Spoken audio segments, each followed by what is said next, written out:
सद्गुरु ओशो शैलेंद्र जी के साथ हम ब्लड प्रेशर की चर्चा आगे बढ़ाते हैं।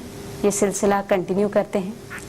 आज का अगला प्रश्न पूछा है, क्या ब्लड प्रेशर के रोगियों को भी साइड इफ़ेक्ट्स होते हैं इन दवाइयों के सेवन करने से, और इन साइड इफ़ेक्ट्स के लिए क्या करना चाहिए? यस, इन सभी दवाओं के साइड इफ़ेक्ट हैं कुछ ना कुछ। उदाहरण के लिए बीटा ब्लॉकर्स लेंगे तो हार्ट रेट कम हो जाएगा। अगर किसी को दमा की बीमारी है तो उसको दमा का अटैक पड़ जाएगा, साइड इफ़ेक्ट हो गया।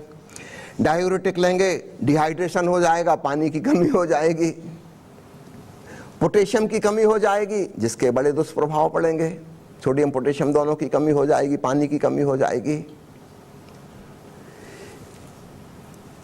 ACE इनहिबिटर्स लेंगे,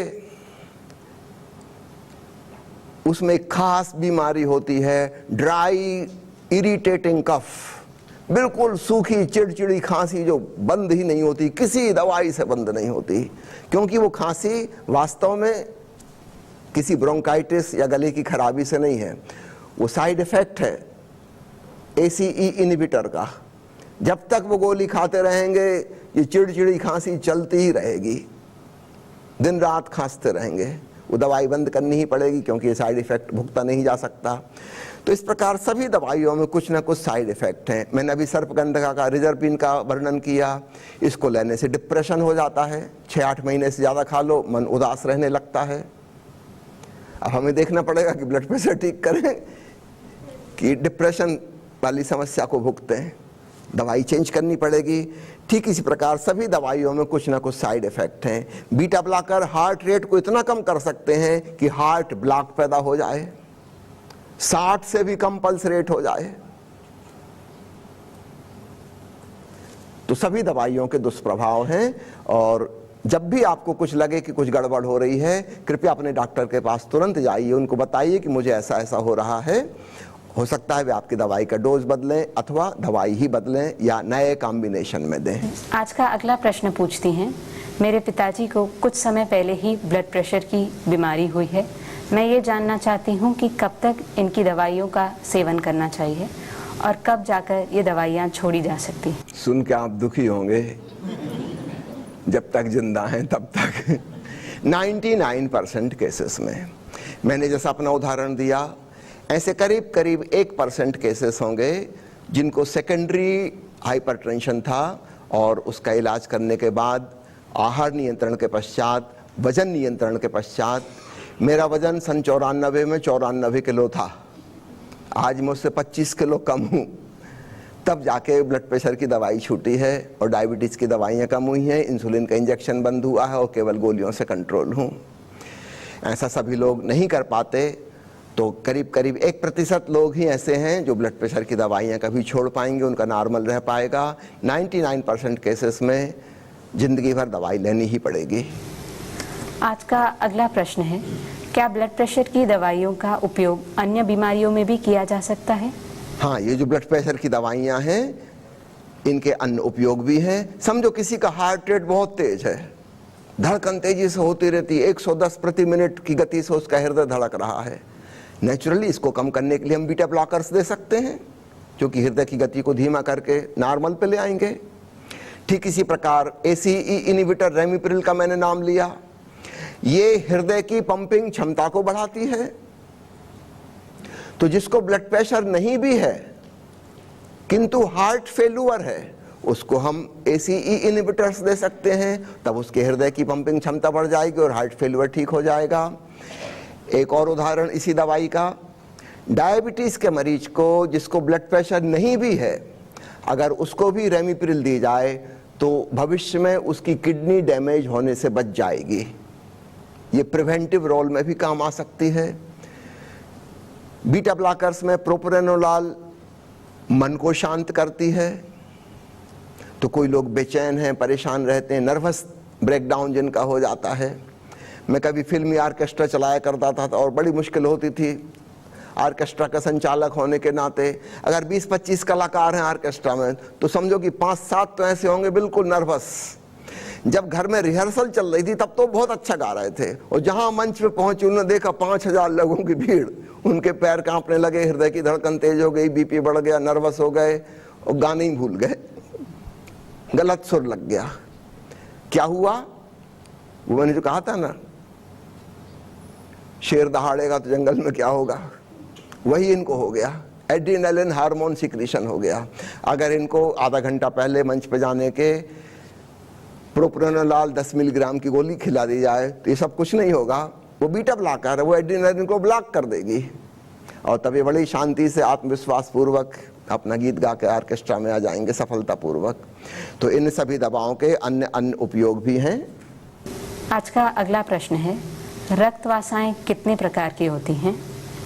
इनका महत्व व इलाज क्या है? वसा फैट्स को चर्बी को बोलते हैं। तो हमारे रक्त में जो वसाएं हैं मुख्य रूप से दो हिस्सों में बांटते हैं, कोलेस्ट्रॉल और ट्राइग्लिसराइड। याद रखिएगा, कोलेस्ट्रॉल एनिमल फूड प्रोडक्ट से आते हैं और ट्राइग्लिसराइड वनस्पति तेलों से आते हैं। टी से याद रहेगा, ट्राइग्लिसराइड और तेल, ठीक है।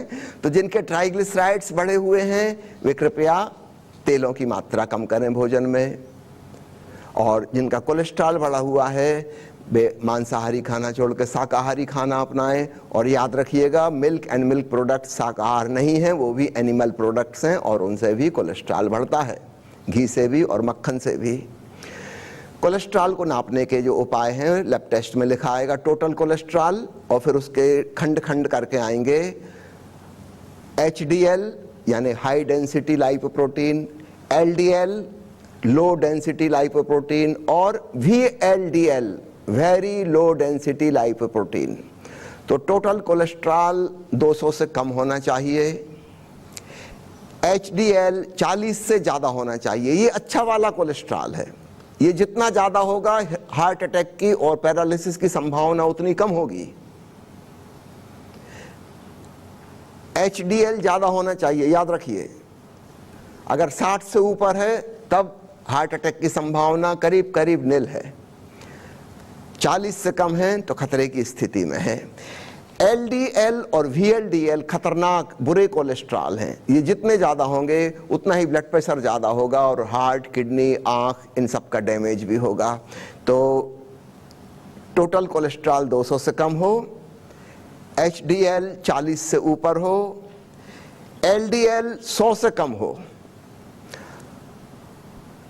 ट्राइग्लिसराइड 150 से कम हो, तो सामान्य अवस्था कहलाएगी। तो ये रक्त वसाएं हैं और अगर ये बढ़ी हुई हैं तो इनका इलाज करवाना होगा। ब्लड प्रेशर की दवाई के अतिरिक्त भी दवाई लेनी होगी। आज का अगला प्रश्न है, पेट, टांगों और बाहों में रक्तवाहिका रोग के लक्षणों के बारे में कुछ बताइए। टांगों के बारे में बता चुका हूँ। अगर टांगों में खून कम जा रहा है तो आप पाएंगे पैर के पंजे में जहाँ पल्सेशन महसूस होता है नाड़ी का, वो महसूस होना ही बंद हो जाएगा। मांसपेशियों में दर्द होगा, चलने में दर्द होगा, गैंग्रीन होने की संभावना है। यही चीज़ अगर पेट में कहीं हो गई, आंतों को ब्लड सप्लाई कम पहुँचने लगी, तब एक अचानक पेट की इमरजेंसी पैदा हो जाएगी, भयंकर दर्द उठेगा। हाथों में अगर यही बीमारी हो गई तो हाथ की मसल्स कमज़ोर हो जाएंगी, काम करते नहीं बनेगा, मांसपेशियों में कमजोरी आ जाएगी, हाथों में ट्रेम्बलिंग और कंपन होने लगेगा, खासकर उंगलियों में खून पहुंचना कम हो जाएगा, उंगलियां सूखने सी लगेंगी। तो इस प्रकार रक्तवाहिकाओं के रोग भी खतरनाक हैं और ब्लड प्रेशर के साथ जुड़े हुए हैं। जब ट्राइग्लिसराइड या कोलेस्ट्रॉल बढ़े हुए हैं तब जो दवाएं काम में लाई जाएंगी उनमें से दो ग्रुप मुख्य हैं। एक को बोलते हैं स्टैटिन और दूसरे को बोलते हैं फिब्रेट। तो स्टैटिन ग्रुप में एटोरवेस्टैटिन प्रमुख दवा है और फिब्रेट ग्रुप में फिनोफिब्रेट प्रमुख दवा है। इन दो दवाइयों के सेवन से रक्तवाहिकाओं के भीतर जो फैट जमा हो गई है वो वापस घुल सकती है, रक्तवाहिकाएं चौड़ी हो सकती हैं। स्मोकिंग बंद की जाए, शराब पीना बंद किया जाए, ध्यान सीखा जाए, शांतिपूर्वक रहना सीखा जाए, तनाव से बचना सीखें, भय वाली परिस्थितियों से दूर रहें और तब आप पाएंगे इन बीमारियों का इलाज ठीक ठीक ढंग से होने लगा। आज का अंतिम प्रश्न है, रक्तवाहिका के रोगों के संबंध में जोखिम क्या है और उनके रोकथाम के लिए क्या करना चाहिए? इनसे जो जोखिम है वो मुख्य रूप से हार्ट अटैक, पैरों में गैंग्रीन, आंखों में अंधापन, किडनी फेल्यूर जहां डायलिसिस की जरूरत पड़ने लगती है, फेफड़ों की खराबी जहां दमा का अटैक पड़ने लगेगा, सांस फूलने लगेगी, और ब्रेन की खराबी जहां लकवा लग सकता है, हीमोरेज या थ्रोम्बोसिस हो सकती है। ये इनके कॉम्प्लिकेशंस हैं और रोकने के लिए हमें ब्लड प्रेशर को कंट्रोल करना होगा, जो सिर्फ दवाइयों से नहीं होता, भोजन के नियंत्रण से और अपने नॉर्मल बॉडी वेट को मेंटेन करने से होता है। मैं आप सबसे अंत में निवेदन करना चाहूँगा, BMI बॉडी मास इंडेक्स नापना अपना सीखिए। इसका फार्मूला है किलोग्राम में वजन बटे भागित मीटर में ऊंचाई का स्क्वायर।